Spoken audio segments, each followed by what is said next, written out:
మాట్లాడితే ఆమె స్వభావాన్ని మనం పొగుడుతూ ఆయన స్తుతించుదు అప్పుడు మనం మన ఆస్వాదించాం. మన పట్టుకున్న గొప్ప దేవుడు మీరే మన తండ్రి, మంచి దేవుడు, గొప్ప కార్యాలు చేయగలరు, ఘన కార్యాలు చేయవాడివి. ఆ స్తోత్రాలు స్తోత్రాలు స్తోత్రాలు స్తోత్రాలు నాయన.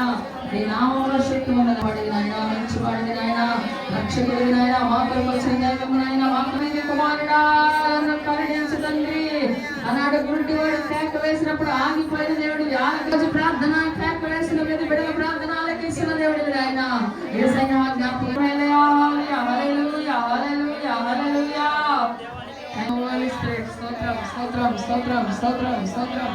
పూజించు ఆరాధించు గొప్ప దేవుడిని మనం కలిగి ఉన్నాం.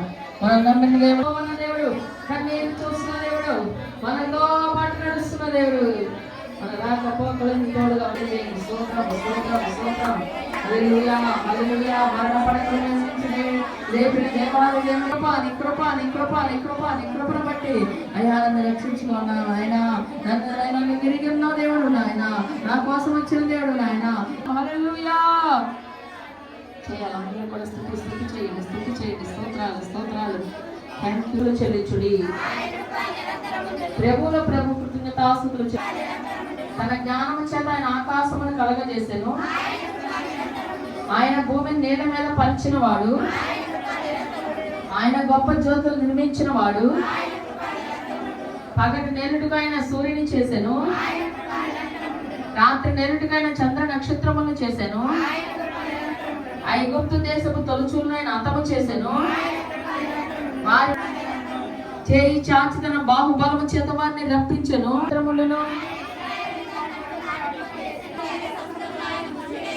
ఆయన కృపా నిరంతరములను, ఆయన కృపా నిరంతరములను,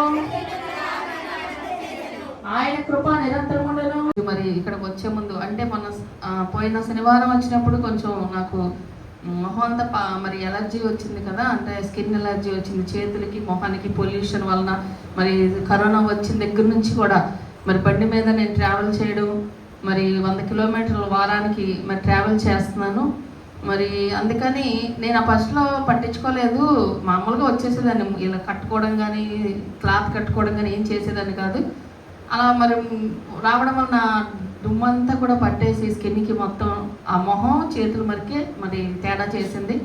మరి దాన్ని బట్టి మరి ఎంతకన్నా ఇబ్బంది పడాల్సి వస్తుంది. ఈ మధ్యన తగ్గిపోయింది, చాలా రోజులు ఏం తగ్గిపోయి. అయితే ఈ మధ్యలో మళ్ళీ మన శనివారం అయితే బాగా కొంచెం అనిపించింది. తర్వాత మళ్ళీ బుధవారం అయితే శ్రీలకోటం అయ్యాక విపరీతమైన బాధపడ్డానండి. చాలా ఆ రోజు రాత్రి అయితే అసలు నిద్ర పట్టలేదు, ఎందుకంటే అంత ఇబ్బంది పడాల్సిన పరిస్థితి వచ్చింది. గోకేసేసేది మొత్తం స్కిన్ అంతా అసలు బాగా డ్యామేజ్ అయిపోయింది. అంతకుముందు మరి ఒకసారి పోయిన సంవత్సరం ఇదే ఈ మినపకాయలు టైంలోనే నాకు బాగా ఇబ్బంది అయింది. అప్పుడు మళ్ళీ ఒకసారి వెళ్ళి హాస్పిటల్కి వెళ్ళి చూపించుకుంటే బ్లడ్లో ఏమీ తేడా లేదు, కాకపోతే పొల్యూషన్ వలన మీకు డస్ట్ వలన వస్తుందని డాక్టర్ గారు చెప్పారు. కొంచెం క్లాత్ అయి కట్టుకోండి, గ్లౌస్ వేసుకోండి, మొహానికి అంతా కూడా మరి నీట్గా ప్యాక్ చేసుకుని వెళ్ళండి జాగ్రత్తగా, మరి తప్పదంటున్నారు కదా అని చెప్పారు ఆయన. సరే అలాగే మరి అప్పటి నుంచి 1 సంవత్సరం నుంచి అనుకుంటా మొత్తం క్లాత్ కట్టుకుని వస్తున్నాను. తర్వాత మరి కొంచెం ఇబ్బంది తగ్గింది, కానీ నా కలర్ అంతా మారిపోయింది. మీకు తెలుసు నా మొహం అంతా కూడా చాలా కలర్ మారిపోయింది. అందరూ అడుగుతున్నారు ఏంటి అమ్మగారు నల్లగా వాళ్ళకి చెప్పలేక ఇబ్బంది పడలేక నేను సరే మొన్న ఇంకెలా అంతా అయిపోయింది, ప్రశాంతంగా ఉన్నాం కదా, కోటలన్నీ అయినాయి. సరే ఆ నల్ల మచ్చలు 2 వచ్చినాయి అనమాట. ఆ మచ్చలు మొహానికి చాలా అసహ్యంగా ఉన్నాయి. నల్లగా అయిపోయినా పర్లేదు అని నేను పట్టించుకోవాలి, వదిలేసా అయితే ఏమైందిలే అయితే అయిందని. ఆ 2 మళ్ళీ నల్ల మచ్చలు చాలా ఇదిగా కనిపెట్టినాయి. అందరూ అడిగితే వాళ్ళకి సమాధానం చెప్పలేక మన హాస్పిటల్ వెళ్ళినప్పుడు దానికి మంది ఇచ్చారు ఆయన. దానికి మంది ఇచ్చి వాడంటే 3 నెలలు పట్టిద్ది తగ్గడానికి, మీరు నిర్లక్ష్యం చేశారు స్కిన్ని, ఇలా ఉండండి ఇది తినండి అని ఏమో చెప్పారు ఆయన. సరే అని వచ్చేసారు. ఆ వచ్చాక కొంచెం అసలు వెళ్ళినప్పుడు నాకు ఎలర్జీ లేదు, బాగానే ఉంది. మచ్చ కోసం వెళ్ళా, కలర్ దానికోసం ఆయన ఏదో మెడిసిన్ ఇచ్చారు. అయితే మొన్న శనివారం నుంచి మాత్రం విపరీతమైన ఇబ్బంది కలిగినప్పుడు, బుధవారం మరీ ఇబ్బంది కలిగినప్పుడు నాకు నైట్ నిద్ర పట్ల ఎంత బాధ కలిగిందో ఆ రోజైతే. ఎందుకు బాధ కలిగిందంటే ఈ మన చర్చి దగ్గర ఒక కుక్క ఉంది, దానికి ఎలర్జీ వచ్చింది. ఆ చర్చి దగ్గర కుక్క ఎలర్జీ వచ్చి అది గోక్కొట్టింది. నేను అక్కడ కూర్చొని దాన్ని చూస్తున్నా, అది పిల్లలు పెట్టినట్టుంది. పిల్లల్ని పెట్టి ఒక పక్కనేమో కనింది కదా, దానికి ఇబ్బందిగా అనిపించి ఉండొచ్చు, నొప్పితో ఏడుస్తుంది. ఒక పక్కనేమో దానికి ఒళ్ళంతా ఎలర్జీ వచ్చేసింది. దానివల్ల అది గోక్కుంటుంది, అక్కడే దులుపుతుంది. నేను అక్కడే కూర్చొని ఆ పొలం గాలి బాగుంటుంది కదా అని కాసేపు మీ అంతా వెళ్ళిపోయినాక కూర్చొని నేనేమో అలా చూస్తున్నాను. అదేమో గోక్కుంటాం, దాని పిల్లని కూడా చూడట్లేదు, పాలు ఇవ్వట్లేదు. పిల్లని తీసుకొచ్చే చర్చి ముందు పెట్టి పాపం తిరుగుతుంది. నేను అనుకున్నా, అప్పుడు నాకు అనిపించింది నేను గోక్కుంటున్నా కదా, ఓహో దీనికి ఎంత బాధ అనిపించింది అని అనుకున్నాం. మేము ట్యాబ్లెట్లు అయితే తెచ్చి వేద్దామని మాట్లాడుకున్నాం. సంజయ్, రాజేష్ మేమంతా ఆ రోజు సువర్ణ అక్కడ కూర్చొని షారోనికి చెప్పాం, మీ షాప్లో ట్యాబ్లెట్స్ ఉంటాయి కమ్మే అని చెప్తే మా పాప నిన్న తీసుకొచ్చింది. అయితే నాకు అవన్నీ గుర్తొచ్చినాయి. ఆ రోజు ఆ కుక్క పాపం చెప్పుకోలేకపోతుంది, ప్రభా నిజంగా ఎంత బాధ పడింది కదా అని ఆ రోజు నుంచి దురదల గురించి ప్రార్థన చేస్తాం మొదలెట్టే నేను. అయితే నేను సాక్ష్యం చెప్పుకుంటాను, ప్రభా నాకు ఈ బాధ నేను తెల్లారే లోపు కూడా నేను భరించలేకపోతున్నాను, నా వల్ల కావట్లేదు అనేసి కొంచెం వేసి రక్తం నోట్లో వేసుకొని ఇంకా పడుకున్నానండి. నాకు నిద్ర పట్టాలి ప్రభా, నువ్వు నిద్ర పట్టేలా తండ్రి, నేను రేపు ఆదివారం సాక్ష్యం చెప్తాను, నాకు నెమ్మదివ్వు. నేను హాస్పిటల్కి మళ్ళీ వెళ్ళే వరకు అసలు ఎందుకు తేడా చేసిందో నాకు అర్థం కాల దానివల్లని. అయితే ఇంకా నిద్ర పట్టిందండి. 1:30, 2:30 అయిపోయిందని అప్పుడు దాకా పడుకోవాలి. నేను మెలకుగా గోకుతూనే ఉన్నాను. అసలు ఎన్ని బ్లడ్ వచ్చేసి మొహం అంతా గీతలు పడిపోయినాయి. ఇంకా తెల్లారి వెళ్ళటానికి నాకు తెల్లారి కూడా ఎప్పుడు తెల్లారిద్దా వెళ్ళిపోదాం అనుకున్న దాన్ని నాకు దేవుడు ఇంకా ఆ యేసుక్రీస్తు నాకు కొంచెం నెమ్మది వచ్చింది కదా, ఇంకా నాకు కొంచెం పర్వాలేదు. మార్నింగ్ కూడా ఏమనిపించాల, అంతగా అనిపించాల, కానీ కొంచెం ఇబ్బంది పడుతున్నాయి. ఎందుకులే మళ్ళీ రాత్రికి ఎండలో వద్దులే అని సాయంత్రం హాస్పిటల్కి వెళ్ళాను. అప్పుడు మళ్ళీ డాక్టర్ గారు ఇంకా బ్లడ్ టెస్ట్లు అయ్యి అనకుండా ప్రభా మరి మందులు ఏమన్నా సింపుల్గా ఇస్తే కూడా సాక్ష్యం చెప్తాను అనుకున్నాను. అలాగే మరి ఏమి ఇవ్వలేదండి. ఆమె మేడం ఒక లేడీ డాక్టర్ చూసింది, అడుగుతుంది ఎక్కడ వెళ్తారు, ఏం చేస్తారు, అక్కడ ఎలా ఉంటుంది అని అడిగింది. అప్పుడు చెప్పాను పొలాలు ఉంటాయండి ఎదురుకుండా అంటే, అయితే మీరు ఆ పొలాలు గాలి స్ప్రే కొడతారు కదా, మందులే కొడతారు, దానికి సన్న నూగు ఉంటుంది, అది వచ్చింది, అది గాలి ద్వారా వచ్చింది, మీ స్కిన్ ఓపెన్ అయి ఉంది, ఆల్రెడీ మెడిసిన్ వాడుతున్నారు కాబట్టి మీకు అదంతా పట్టేసి ఉంటుంది, మీరు మరి జాగ్రత్తగా ఉండండి అది ఇదని చెప్పింది.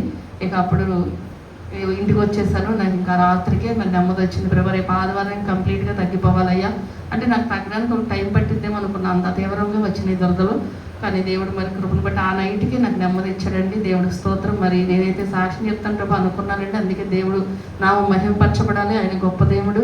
మరి నన్ను ఇంకా పూర్తిగా స్వస్థపరచాలి, నా ప్రయాణాల్లో తోడుండాలని. మరి తప్పదు, మరి కార్ తీసుకునే వరకు మరి బండి మీద తప్పదు. మరి తేజ మరి జాబ్ రావడం మరి ఎన్ని కొన్ని ఉన్నాయి, దానికి మరి 10th క్లాస్ మరి ఎన్ని ఖర్చులు కూడిన పనులు కదా, మరి కార్ తీసుకోవాలంటే కొంచెం ఆలోచిస్తున్నాము. ప్రభు మరి దేవుడి చిత్తం అయితే మరి కారు ఇవ్వాలని ప్రార్థన చేయండి. నా ఆరోగ్యం కోసం మీరు అందరూ ఎక్కువగా ప్రార్థన చేయమని నేను మిమ్మల్ని ప్రభు పేరట మనం చేస్తున్నాను. దేవుడికి స్తోత్రం. హల్లెలూయా. దేవుని నామానికి స్తోత్రాలు. అమ్మగారికి, అయ్యగారికి నా వందనాలు, ఇక్కడ ఉన్న బిడ్డలందరికీ నా వందనాలు. అని చెప్పే సాక్ష్యం ఏంటంటే, నా కాళ్ళు వాపులు వచ్చాయి.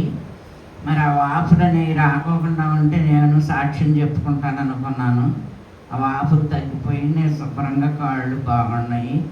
ఇప్పుడు ఏంటంటే ఇక్కడ మెడ మీద పురుపుడు బాయిలాగా వచ్చింది, బాగా కంది గింజంత లావు అయిపోయింది. మరి ఆ అమ్మగారు ఒకసారి చెప్పారు, నేను దేవుడు సాక్ష్యం చెప్పుకుంటానంటే నాకు తగ్గిపోయింది అన్నారు. మరి నాకు కూడా తగ్గిపోతే నేను సాక్ష్యం చెప్పుకుంటా వారం వారం అనుకున్నాను.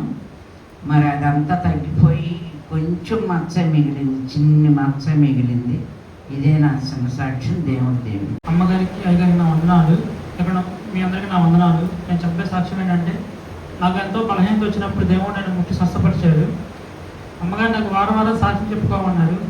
మన వారం నేను చెప్పలేదు, దేవుడిని క్షమించమని అడుగుతున్నాను. వారం వారం నేను సాక్ష్యం చెప్పుకుంటాను. ఇంకో ఏంటంటే, నాకు మంచి పని సిద్ధపరచాలి, లేకపోతే దేవుడు చెప్పుకుంటే ఏదైనా వ్యాపార ప్రకటన ధన సాయం దయచేయాలని మీరంతా నా కోసం ప్రార్థన చేయండి.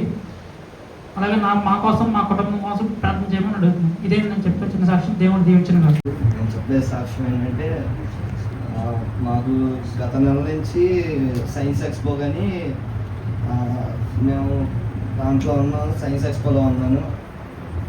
అయితే ఆ ప్రాజెక్టులు చేస్తున్నాం. నేనైతే 3 వారాలు చర్చికి రాలేదు, తప్పిపోయాను. అయితే ఎక్స్పో పెట్టినప్పుడు మేము రోబోటిక్స్లో ఉన్నాను, రోబోట్స్ చేస్తున్నాం. బాగా డబ్బులు ఖర్చు పడుతున్నారు, వాటికి ఖర్చు పెట్టి చేసాం. అయితే ఎక్స్పో రోజు అందరూ వచ్చారు. వచ్చినప్పుడు ఎక్స్ప్లెయిన్ చేసినప్పుడు బాగుందని చెప్పి అప్రిషియేట్ చేశారు. తర్వాత దాని గురించి పేపర్లో పడింది. పేపర్లో పడడం వల్ల పివిపి సిద్ధార్థ కాలేజ్ కానూరు నుంచి వాళ్ళు ఇన్విటేషన్ పంపించారు. ప్రాజెక్ట్స్ బాగున్నాయి, ఇక్కడ కూడా పెట్టండి, సైన్స్ ఫేర్ ఉంది, వీటిలో మీ ప్రాజెక్ట్స్ పెట్టండి అన్నారు. అయితే నాది సర్వింగ్ రోబోట్, మిగతా ప్రాజెక్ట్స్తో పాటు నాది కూడా తీసుకెళ్ళారు. అక్కడ సైన్స్ ఫేర్లో పెట్టాం. అక్కడ చాలా స్కూల్స్ వచ్చినాయి, పెద్ద పెద్ద స్కూల్స్, ఇంటర్నేషనల్ స్కూల్స్ ప్రాజెక్ట్స్ అన్నీ పెద్ద నాకన్నా పెద్ద ఉన్నాయి. అయితే నేను దేవుడిని ఫ్రైడే నైట్ అడిగాను. అంటే మా సార్ది స్టార్టప్ కంపెనీ, మా సార్కి చాలా యూజ్ అయ్యింది దానికి ప్రైజ్ సర్టిఫికేట్ రావడం వల్ల. ఎస్ఐ నీ కృపను బట్టి నాకు ఫస్ట్ ప్రైజ్ రావాలి, మా సార్ ప్రౌడ్గా ఫీల్ అయ్యేలా నేను చెయ్యాలి అని దేవుడిని ఆ రోజు నైట్ ప్రార్థన చేసుకొని పడుకున్నా. పొద్దున్న వెళ్ళా నేను. అయితే నేను అక్కడ చూడగానే చాలా పెద్ద ప్రాజెక్టులు అయ్యాయి. మనకు రావులే అని అనుకున్నా, అవిశ్వాసంతో ఉన్నా. కానీ నేను తర్వాత జడ్జెస్ వచ్చినప్పుడు చెప్పాను. నేను చెప్తే వాళ్ళు నా వైపు అసలు ఏం మాట్లాడాలా, మార్క్స్ కూడా వేసుకోవాలా, వెళ్ళిపోయారు సైలెంట్గా వెళ్ళిపోతే నా పక్కన మా స్కూల్ అమ్మాయి ఉంది. అమ్మాయి నాకన్నా ఇంకా బాగా ఎక్స్ప్లెయిన్ చేసింది. అయితే నేను అనుకున్నా ఇంకా అమ్మాయికి వచ్చిద్దామో ప్రైజు అనుకున్నాను. కానీ తర్వాత ప్రైజెస్ ఇచ్చినప్పుడు అన్ని స్కూళ్ళల్లో నాకే ఫస్ట్ ప్రైజ్ వచ్చింది. అయితే మా సార్ చాలా ప్రౌడ్గా ఫీల్ అయ్యారు. ప్రైజ్ రాగానే ఫస్ట్ మా సార్కే ఫోన్ చేసి చెప్పాను నేను. ఆయన చాలా ఆనందపడ్డారు. ఇదే నా చిన్న సాక్ష్యం. నేను చెప్పబోయే సాక్ష్యం ఏంటంటే, గురువారం సాక్ష్యం చెప్పాను కదా, మావయ్యకి కొంచెం మధ్యలో గాలి కోట్ల దానికి ప్రార్థన చేయండి. ఇదే నా చిన్న సాక్ష్యం. దేవుడు దీవించండి. మీ అందరికీ నా ఉన్నాను. నేను చెప్పే సాక్ష్యం ఏంటంటే, నాకు 4 రిజల్ట్స్ వచ్చినాయి. అయితే ఆ ఎగ్జామ్స్ అన్నీ అసలు చాలా ఫాస్ట్గా అయిపోయినాయి. అవేమో అనుకున్నా 2 సబ్జెక్టులు కొంచెం అవి బాగా థియరిటికల్గాను, ఇంకా ప్రాబ్లమేటిక్ సబ్జెక్ట్స్ అవి 2 కూడా కంబైన్డ్ ఇస్తారు, ఒక్కొక్కసారి ప్రాబ్లమేటిక్ ఇస్తారు. చాలా టఫ్ సబ్జెక్ట్స్ కూడా అవేమో అనుకున్నా. కానీ దేవుడి కృప వల్ల ఆల్ క్లియర్ అయిపోయినాయి, సబ్జెక్ట్స్ అన్నీ కూడా అయిపోయినాయి బీటెక్లో. అలాగే రేపు ప్రాజెక్ట్ రివ్యూ ఉంది. ప్రాజెక్ట్ రివ్యూలో కూడా మంచి మార్క్స్ రావాలని చెప్పి, అలాగే మా గైడ్ చేసేది కూడా మళ్ళీ మా ఫ్యాకల్టీనే. కానీ వాళ్ళు ఎక్కడ ఆపుదామో అని చూస్తున్నారు. వాళ్ళ హృదయాల్లో నా మీద ప్రేమను కలుగు చేయాలని మీరు అందరూ ప్రేయర్ చేయండి. ఇదే నా సాక్ష్యం. నా గురించి, నా చదువు గురించి, అలాగే చేయబోయే జాబ్ గురించి కూడా ప్రేయర్ చేయండి. ఉండాలండి. నేను చెప్పే సాక్ష్యం ఏంటంటే, ఇంకో సాక్ష్యం ఏంటంటే, జాన్సన్ గురించి వాడు సగమే చెప్పాడు, సగం చెప్పలేదు అనమాట. అయితే ఈ సైన్స్ ఎక్స్పో జరుగుతుందండి వీళ్ళకి. వాడి మీద అయితే 40,000 ఖర్చు పెట్టారనమాట వాళ్ళ సారు. అంటే వాళ్ళ కంపెనీకి కూడా ఉపయోగపడింది. సర్టిఫికేట్ వస్తే ఆయనకి చాలా యూజ్ అయ్యిద్ది అనమాట. అయితే వీడు రోజు వెళ్తున్నాడు, నైట్ టైం 10 అయిపోతుంది, పొద్దున్నే వెళ్ళిపోతున్నాడు, 7కి వెళ్ళిపోతున్నాడు. ఒకసారి అయితే మా ఆయన బండి కూడా వేసుకెళ్ళిపోతున్నాడు అండి పొద్దున్నే. నేను అనుకున్నా ఏంటి ప్రభా, ఇంకా పిల్లడు అసలు రెస్ట్ లేకుండా కష్టపడుతున్నాడు, చర్చికి చూస్తే చర్చికి కూడా రావట్లేదు, ఆదివారం కూడా స్కూల్కి వెళ్ళిపోతున్నాడు అని చెప్పి ఏముండిద్దిలే అని చెప్పి నేను కూడా చాలా ఈజీగా తీసుకున్నాను అండి దాన్ని, ఏమీ ఉండదులే అని చెప్పి. అయితే నిన్న మామూలుగా మేము వాడికి అసలు ఈ మధ్య కాలంలో అసలు సెలవు కూడా పెట్టలేదండి స్కూలు. సరే బాగా ఇదవుతున్నారని చెప్పి మేము శుక్రవారం వెళ్ళామండి. బయటకు వెళ్ళినప్పుడు పిల్లలు కూడా సెలవు పెట్టించి అయితే నేనైతే తీసుకెళ్ళాను. తర్వాత వాడికి ఫోన్ చేశారు, రేపు పొద్దున్న మళ్ళీ అది మనకి ఇన్విటేషన్ వచ్చింది. అక్కడ పివి సిద్ధార్థలో ఇట్లా జరుగుతుంది, అన్ని మెయిన్ స్కూల్స్ అన్నీ వస్తున్నాయి, 15 స్కూల్స్ అండి, ఇంటర్నేషనల్ స్కూల్స్ అంట. అయితే వీళ్ళది అసలు అంటే అర్హత లేదు అసలు తీసుకోవడానికి కూడా స్కూలు. కాకపోతే ఏంటంటే వీళ్ళు చేసింది బాగుందని చెప్పేసి మొన్న వీళ్ళు సైన్స్ ఎక్స్పో స్కూల్లో జరిగింది, వాళ్ళు ఇన్విటేషన్ ఇచ్చారనమాట. వీళ్ళు ఇన్విటేషన్ నార్మల్గా వెళ్ళారు, వీళ్ళు మామూలుగా ఇంకా సర్లే అని చెప్పి వెళ్ళారంట. వీడు వెళ్ళిపోయాడు. తర్వాత నాకు 3ంటికో 4ంటికో నిన్న ఫోన్ చేశాడండి. అసలు ఎంత ఎక్సైట్మెంట్గా ఫోన్ చేశాడంటే, అమ్మ నాకు ఫస్ట్ ప్రైజ్ వచ్చింది అని చెప్పేసి చేశాడండి. ఆ ఫస్ట్ ప్రైజ్ ఏంటి, ఇప్పటికేముంది, మామూలుగా ఏమన్నా ఇస్తారు, చిన్న కప్పులు ఇవి ఇస్తారులే మామూలుగా అని నేను చెప్పాను, నేను అనుకున్నానండి. తర్వాత నిన్న వాడు సాయంత్రం వచ్చిన తర్వాత నాకు చెప్పాడు జరిగిందంతా. వీళ్ళ ఫ్రెండ్స్ కూడా 4 పార్టిసిపేట్ చేశారనమాట. అయితే వీళ్ళకన్నా మంచి నారాయణ స్కూలు, ఇంకా మంచి స్కూల్స్ అన్నీ వచ్చినాయండి. అయితే వీడు ఎక్స్ప్లెయిన్ చేయగానే వాళ్ళు వెళ్ళిపోయారంట. మామూలుగా మార్క్స్ కూడా వేసుకోకుండా వీడు మామూలుగా అలా కూర్చున్నాడంటండి. కూర్చొని చప్పట్లు కొడుతున్నారంట వాళ్ళు స్పీచ్ చేస్తుంటే. ఈలోపే ఫస్ట్ వాడి పేరు పిలిచారంట, Johnson first prize Gautama school నుంచి అని. వాడు అసలు నమ్మలేకపోయాడంట. ఇక వీళ్ళ స్కూల్ వాళ్ళు అందరూ కలిసి గట్టిగా అరిచి గోల చేశారంటండి మొత్తం అక్కడ. అంటే ఉన్న స్కూల్లో వీళ్ళదే చిన్న స్కూల్ అంట. వెళ్ళి ఇంకా తీసుకున్నాక వాళ్ళంతా బ్లెస్ చేశారండి. చిన్న స్కూల్ నుంచి వచ్చావు, ఆయన కూడా బాగా పార్టిసిపేట్ చేసావు నాన్న, నువ్వు ఇంకా మీ స్కూల్కి మంచి పేరు తీసుకొచ్చావు. ఈరోజు గౌతమ స్కూల్ అంటే ఇప్పుడు మీ స్కూల్ అని అర్థమైపోద్ది, అంత లెవెల్కి తీసుకొచ్చావు. నువ్వు ఇంకా మంచిగా ఇలాగే ఎదగాలి, ప్రతి దాంట్లో ముందుండాలని చెప్పి వాళ్ళు కూడా బ్లెస్ చేశారంటండి. మాకు కూడా చాలా హ్యాపీ అనిపించింది. నేను స్కూల్లో కూడా రాగానే పిల్లల్ని టీచర్స్ అందరూ కూడా బాగా అప్రిషియేట్ చేశారు. అందరూ కూడా వాళ్ళంతా కూడా స్టేటస్ పెట్టారు దాని గురించి. స్కూల్లో కూడా అందరూ బాగా మాట్లాడుతున్నారు అన్నమాట, చాలా ప్రౌడ్గా ఫీల్ అవుతున్నారు అందరూ కూడా. ఇది మాదేం కాదండి, ఇంతవరకు ఆ స్కూల్కి అసలు మామూలుగా గుర్తింపే లేదు. ఇంకా దేవుడు ఎలాగైనా సరే దేవుడు పెట్ట కదా, మరి ఆ స్కూల్కి గుర్తింపు వచ్చిందనమాట. వాళ్ళంతా హ్యాపీగా ఫీల్ అవుతున్నారు. ఇంకా వాడు కూడా నిన్న ఫీల్ అయ్యాడు, నేను చర్చి కూడా మానేశాను 3 వారాలు, కానీ దేవుడు నన్ను నిలబెట్టాడు, దేవుడు నా పట్ల ఉన్నాడు అని చెప్పేసి మా అబ్బాయి కూడా చాలా హ్యాపీగా ఫీల్ అయ్యాడండి. ఇదంతా దేవుడి కృపే, మాదంటూ ఏం కాదు. దేవునికి స్తోత్రం. మరి నా గురించి, మా పిల్లలిద్దరు చదువు గురించి, మా కుటుంబం గురించి, బిజినెస్ గురించి కూడా ప్రే చేయండి. మీ అందరికీ నా వందనాలు.